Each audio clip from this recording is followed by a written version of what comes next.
शासित हो तो सुभाषित हो। जीवन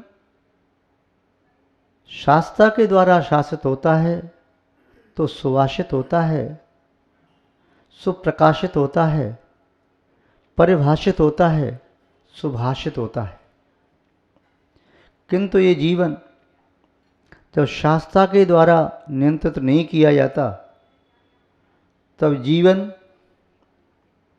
दोनों किनारों को तोड़कर बहने वाली नदी की तरह से उच्छृंखल होकर के मरुथल में नष्ट हुई नदी की तरह से नष्ट हो जाता है। वह जीवन किसी के लिए उपयोगी नहीं बन पाता, न स्वयं के जीवन को सार्थकता धन्यता प्रदान कर पाता है और न ही दूसरों के लिए वरदान स्वरूप बन पाता है। आचार्यों ने लिखा है, जब व्यक्ति अतिरेक में जाता है उस समय विभाव से च्युत हो जाता है। किसी भी विभाव परिणति का अतिरेक उसके लिए न केवल दुख और आपत्ति का आमंत्रण पत्र है, अपितु पतन का मार्ग भी है, दूसरों के लिए कष्टकर भी है। क्रोध का अतिरेक, मान का अतिरेक, माया या लोभ का अतिरेक, काम का अतिरेक, मिथ्या भाषण का अतिरेक, हिंसा का अतिरेक, चोरी का अतिरेक, अब्रह्म का अतिरेक, प्रज्ञा के संचय का अतिरेक, कोई भी अतिरेक हो, अतिरेक उचित नहीं है। महानुभाव, जब व्यक्ति किंचित उपलब्धि करता है, कुछ वस्तु प्राप्त कर लेता है, तो उसके मन में अहम भाव जागृत होने लगता है। यदि वस्तु या कोई विशेष उपलब्धि के साथ अहम भाव जागृत हो रहा है तो वह उपलब्धि उसके लिए विनाश की कारक है। जिस उपलब्धि के साथ उसका कोई विनम्रता आदि गुण प्रकट हो रहा है तो वह वस्तु उसके लिए सुखद है, वरदान स्वरूप है, उन्नति का कारक है। संसार में ऐसे व्यक्ति खोजना बड़ा कठिन है कि जो उपलब्धि को प्राप्त करके विनम्र हों, दूसरे की सत्यता यथार्थता को जान सकें, तत्वबोध के साथ रह सकें, बड़ा कठिन है। अन्यथा लघु उपलब्धि पर भी व्यक्ति फूल करके कुप्पा हो जाते हैं। जैसे कोई बैलून थोड़ी सी हवा आते ही स्थिर नहीं रह पाता और हवा पूरी भर जाए तो छलांगें भरता है, आकाश को छूना चाहता है, साथ में आसमान पर चढ़ना चाहता है। जब उसकी हवा निकल जाती है तो मुख नीचा करके धराशायी हो जाता है। उपलब्धि करके पचाना बड़ा कठिन है।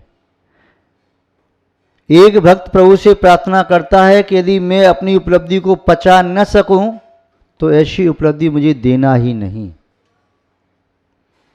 क्योंकि अपच हुई उपलब्धि स्वास्थ्य के लिए घातक है। जैसे जिस भोजन को न पचा सकें ऐसा भोजन शरीर का घात करने वाला होता है, वैसे ही जीवन में जो उपलब्धि हम पचा न सकें वह उपलब्धि आत्मा के लिए घातक होती है।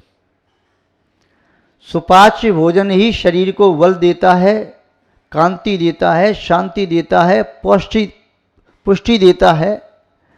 अजीर्ण भोजन, अपच भोजन शरीर के लिए शत्रु की तरह से वह पाचन शक्ति को बिगाड़ देता है, जठराग्नि मंद हो जाती है, पेट खराब हो जाता है और अंदर का सत्व, बल, मल सब निकल जाता है और व्यक्ति छिड़काय बन जाता है। ऐसे ही जीवन की कोई चेतन उपलब्धि को प्राप्त करके जो व्यक्ति अपने आप को संभालने में असमर्थ है, तो वह पतनोन्मुखी होता है। उसकी यात्रा ऊर्ध्वमुखी नहीं अधोमुखी होती है। वह ऊपर नहीं चढ़ता, नीचे उतर जाता है, और कई बार तो उतरता नहीं, गिरता है। चढ़ने वाला व्यक्ति एक एक सोपान चढ़ता है, किंतु गिरने वाला एक साथ सभी सोपान गिर सकता है। लिखा है आचार्यों ने, मानस्य भयवो रथी ईसा लुष्य हिदं करो कोह से कहमणाणम विरत्तस्य कहम दुहम। संसार में ऐसा कौन सा अहंकारी है जिसका कोई भगवान हो? अहंकारी व्यक्ति स्वयं अपने आप को ही भगवान मानता है, सर्वसर्वा मानता है, मुझसे बड़ा कोई है ही नहीं। अहंकार का अर्थ है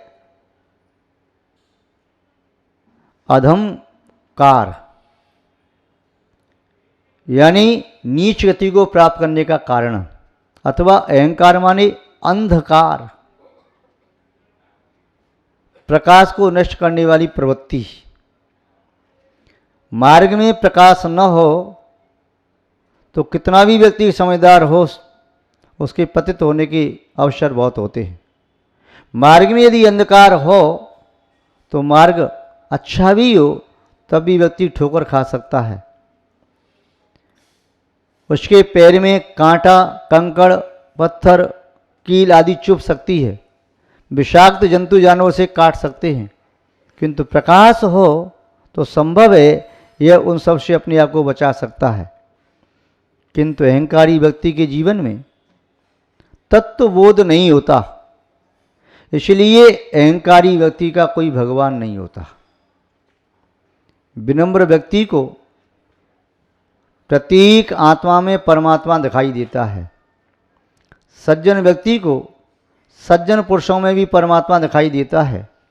धर्मात्मा को धर्मात्मा में धातु पाषाण के तदाकार परमात्मा की मूर्ति में भी परमात्मा दिखाई देता है, किंतु अहंकारी को तीनों लोकों में कहीं कोई परमात्मा दिखाई नहीं देता। उसका भगवान वही है जो उसकी उपलब्धि है। उसका अहंकार उससे पुष्ट होता है। वह व्यक्ति अहंकार से चलता है तो ऐसा लगता है पृथ्वी कांप रही हो, क्योंकि अहंकारी व्यक्ति पृथ्वी पर भार स्वरूप है। पृथ्वी पर संख्यात असंख्यात अनंत विनम्र व्यक्ति यदि निवास करते हैं, भद्र प्रणामी सरल चित्त सहज और सज्जन व्यक्ति निवास करते हैं, तब पृथ्वी को आनंद की अनुभूति होती है। किंतु एक दुष्ट व्यक्ति पृथ्वी पर चलता है तो पृथ्वी को लगता है जैसे मुझे रौंद रहा हो। एक माँ की गोद में अनेक बालकों का परिवर्धन संवर्धन हो सकता है, किंतु उस माँ की गोद में एक दुष्ट आ जाए तो माँ की गोद को खराब कर सकता है। इसलिए सज्जन व्यक्ति जो है इस वसुधा के लिए उपहार स्वरूप है। अनेक सज्जनों को पाकर के यह वसुधा आनंदित होती है, किंतु एक दुष्ट को, अहंकारी को पाकर के ये वसुधा रो उठती है। ऐसा लगता है कि मेरा तिरस्कार कर रहा, अपमान कर रहा, इसका पद मेरे वक्ष पर रखा हुआ, ऐसा लग रहा ये पदाघात कर रहा हो। किंतु सज्जन पुरुष पृथ्वी पर चलते हैं तो ऐसा लगता है जैसे माँ अपने बालक को किलकारी भरते हुए देख रही हो, उसके छोटे छोटे हाथ और पांवों को चूमती हो। मानी व्यक्ति का कोई भगवान नहीं। यदि व्यक्ति में अहंकार है तो समझो वह भगवान की आस्था से, निष्ठा से रहित है। उसे अब किसी का डर नहीं रहा, भगवान का भी नहीं, उसे अपने माता पिता का भी नहीं, सज्जनों का भी नहीं, गुरुजनों का भी नहीं, सम्मानीय पुरुषों का भी नहीं, आदर्शों का भी नहीं, मान मर्यादा का भी नहीं। जिसे इस प्रकार का भय रहता है, लोक लाज को, लोक मर्यादा को जो जानता है, ऐसा व्यक्ति अहंकार में पागल नहीं होता। जो अहंकार में पागल है वह उच्छृंखल हाथी की तरह से है। द्वितीय बात कही, ईर्ष्यालुष्य हिदन करो। ईर्ष्यालु व्यक्ति ये तो रत्तिहीन करो, उसके लिए कोई हितकारी नहीं, क्योंकि ईर्ष्यालु व्यक्ति ईर्ष्या के कारण हर व्यक्ति को अपना अहितकारी समझता है, हर व्यक्ति को अपना अहितकारी मान बैठता है।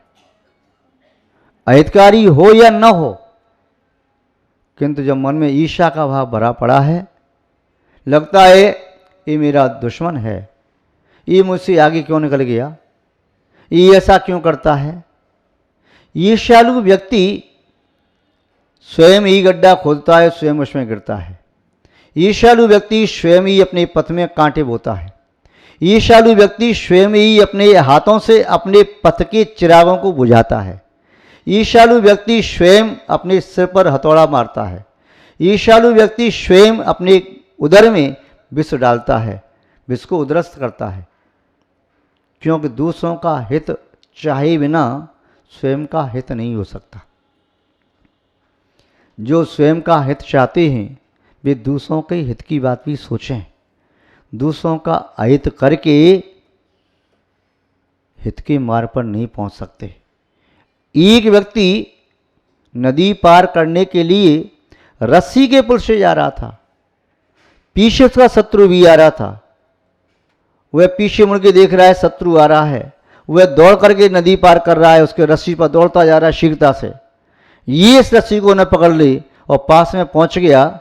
उसने खंभे को पकड़ने की हाथ बढ़ाया, दूसरे हाथ से रस्सी को काटा, जिससे वह आ नहीं पाए। हुआ ये कि उसके हाथ में भी वह सामने वाला खंभा पकड़ में नहीं आया, रस्सी जैसे कटी तो वह भी खिसक करके उसी नदी में गिर पड़ा। तो दूसरों को गिराने की सोचता है, वह जीवन में कब उठाए। जो दूसरों को उठाने के लिए अपने हाथों को नीचे झुकाता है, उसे उठाता है तो स्वयं भी ऊपर उठता चला जाता है। जो दूसरों को दबाओगे तो तुम्हें भी स्वयं दबना पड़ेगा, हाथ नीचे झुकाना पड़ेगा, अपना शरीर भी नीचे झुकाना पड़ेगा।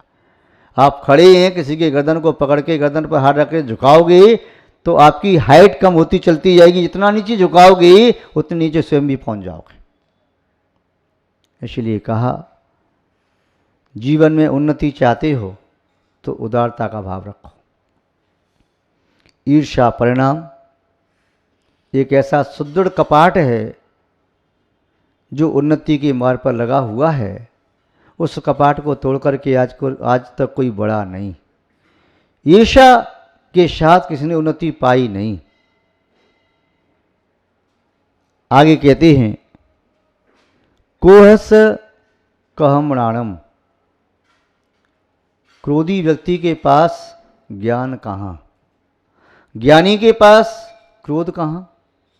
अग्नि में नीर नहीं, नीर में अग्नि नहीं। अग्नि से नीर को गर्म तो किया जा सकता है, किंतु नीर से कोई सोचे कि नीर को अग्नि बना करके प्रकाश प्राप्त कर लें। उबलता हुआ नीर किसी की चमड़ी तो जला सकता है, किंतु प्रकाश नहीं दे सकता। उबलता हुआ नीर हो सकता है चावलों को उबाल दे, किंतु उबलता हुआ नीर अंधेरे को नष्ट करने में समर्थ नहीं होता। क्रोध में ज्ञान कहाँ। जब ज्ञान है तो उसके पास क्रोध कहाँ। नीर में अग्नि नहीं, अग्नि में नीर नहीं। सुख में दुख नहीं, दुख में सुख नहीं। हंस रहा है तो मुंह फुला के बैठ नहीं सकता, मुंह फुला के बैठा है तो हंस नहीं सकता। जीवन में दोनों एक साथ नहीं हो सकते कि क्रोध में पागल भी हो जाए और तत्वबोध का चिंतन भी कर ले, संभव ही नहीं है। ज्ञानी पुरुष की पहचान है, जो अपने क्रोध पर नियंत्रण कर सकता है वो ज्ञानी पुरुष है। जो अपने किसी भी विकार पर नियंत्रण कर सकता है ज्ञानी पुरुष है। जिसके पास ऐसा अंकुश है जिससे किसी भी विकार को दबाया जा सके। जो अपने विकार को नहीं दबा सकता, विकार आकर के उसे दबा लेते। या तो विकार को दबा ले, नहीं तो विकार की मार खा ले। विकार जो अत्याचार करे उसे सहन कर, क्योंकि विकार का पौधा तूने लगाया है, एक कांटों वाला पेड़ तूने बोया बीज, और यही तेरे इस बीज का फल है। विकार का पौधा जब पैदा होता है तब से ही उसे नष्ट करने का भाव रखो, नहीं तो बड़ा पौधा बन जाएगा। तो कई पौधे ऐसे भी होते हैं जो मनुष्य को भी चूस देते हैं, मनुष्य के खून को चूस करके उसे मृत कर देते। तो क्रोध का पौधा ऐसा ही है कि जन्म लेता है तो ज्ञान आदि गुणों को चूस लेता है, चेतना को नष्ट करता है। और अंतिम बात कही, वृत्तस्य कहम दोहम, जो संसार शरीर भोगों से विरक्त है उसके लिए संसार में दुख कहाँ? दुख तो मिथ्या ज्ञानी को होता है, दुख तो मोही जीव को होता है, दुख तो विकारी भावों से व्यक्ति को होता है, कसाई जीव को होता है, दुख तो पापिष्ट को होता है। जो विरक्त भाव से युक्त है, वैरागी है, उसके जीवन में दुख कहाँ? तत्वबोध से सहित है। जिस वस्तु का जो स्वभाव है वो स्वभाव को जानता है। जो वस्तु नष्ट होनी है तो नष्ट होनी है, जिसकी ऐसी परिणति है जानता है, इसलिए उसे दुखी नहीं कर सकते। तत्व ज्ञान न भी जीवा नाम, लोक का द्वेष सुखावहम। तत्व ज्ञान जीवन में दोनों लोकों में सुख देने वाला होता है, किंतु तत्व ज्ञान वीना नाम दुख में वही शाश्वतम। जिसके जीवन में तत्व ज्ञान नहीं, उसके जीवन में शाश्वत दुख ही दुख है। महानुभाव, ये चार बातें जीवन में याद रखें। मानी का कोई भगवान नहीं होता, ईर्ष्यालु का कोई हितकारी नहीं होता, कोई मित्र नहीं होता, और क्रोधी का के पास कोई ज्ञान नहीं होता, और वैरागी के पास कोई दुख नहीं होता। ये चार बातें जीवन में आपके कभी काम आ सकती हैं। आप इन चार बातों से जीवन को सफल और सार्थक करें। इन्हीं सद्भावनाओं के साथ अपनी शब्द श्रृंखला को विराम देते हैं।